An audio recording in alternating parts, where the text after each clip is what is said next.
For Dark Matter News, I'm Leo Ashcraft. A creationist group in the United States has raised $20 million to reconstruct a full-scale working model of Noah's Ark, the ship that saved Noah and all the world's animals from a flood in the Bible's book of Genesis.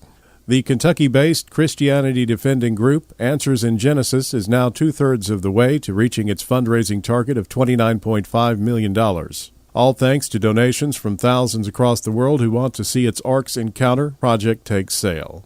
Answers in Genesis, a group that believes the world is around 6,000 years old, is basing the construction of the Ark on the dimensions provided in the Bible in Genesis 6, and in accordance with the sound established nautical engineering practices of that era. NASA has confirmed that the Earth will experience 15 days of total darkness between November 15th and November 29th, 2015. The event, according to NASA, hasn't occurred in over 1 million years. So says the website Newswatch 33.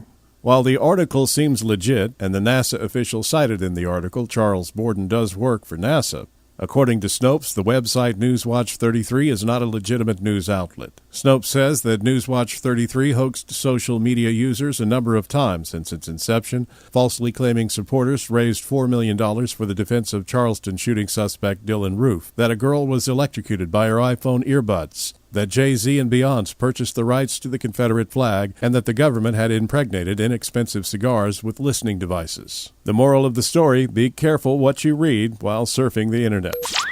This is Dark Matter News.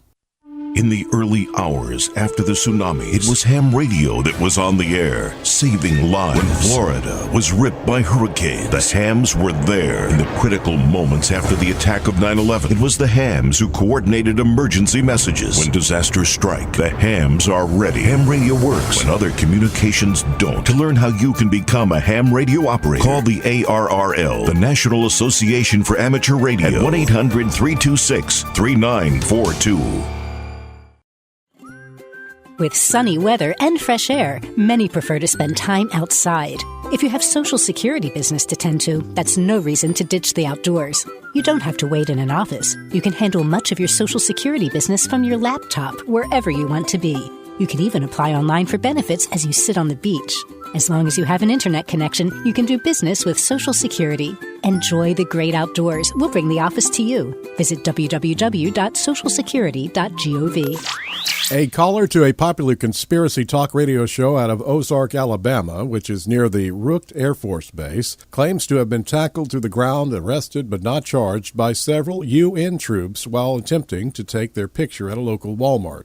The man claims that there were two men with badges wearing the United Nations logo, surrounded by 6 other men in dark suits who appeared to be their bodyguards. While attempting to film the men, 4 drew guns on the man while 2 others took him to the ground. There have been numerous sightings of UN vehicles, such as armored trucks and medical vehicles, attempting to hide their logos, spotted all over the country in the last few years. Many surmise that the United Nations will play a big role in a martial law scenario here in the U.S. after the anticipated collapse of the economy. We have no way at the moment to verify this man's claims. However, the timing of the report, with the beginning of the Jade Helm exercise this month, it adds further to conspiracy worries. You might think with the vast reach of the Western world, there's no longer remains of any peoples unaware of the conveniences of modern society. We didn't look further than the Andaman Islands in the Bay of Bengal to disprove this notion, and they're one of the last uncontacted people on the earth. Estimates on their population vary greatly, in large part due to the hostility expressed by the islanders. Counts range from as low as 40 to as high as 500. Contact efforts have been made by Indian officials many times in the last century, and none of them have ended well. All recent observations of the island have been made from a great distance, and as such, getting an accurate head count remains difficult. The Sentinelese people are hunter-gatherers and are thought to have directly descended from the first human populations to emerge from Africa, and have probably lived in the Andaman Islands for up to 60,000 years. As hunter-gatherers, it goes without saying that this group doesn't have any agricultural capabilities. More interestingly, there's no evidence that the Sentinelese have controlled fire. They're about as primitive of a people as one might hope to find in 2015.